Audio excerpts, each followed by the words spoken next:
trop souvent confondues, bien qu'elles n'étant pas la même chose.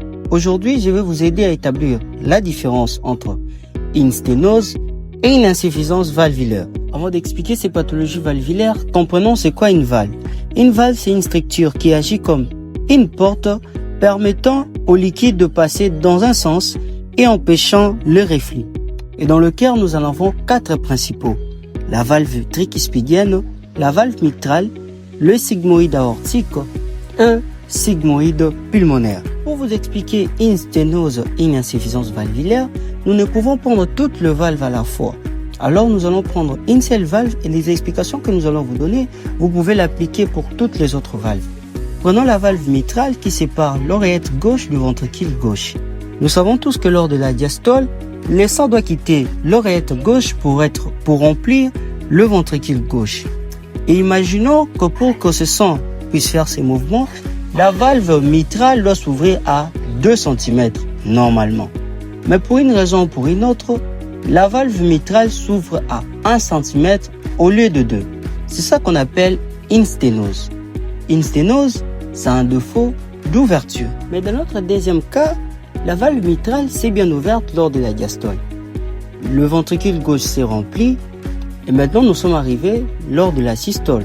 Nous savons tous que le ventricule doit se contracter pour éjecter le sang dans l'aorte.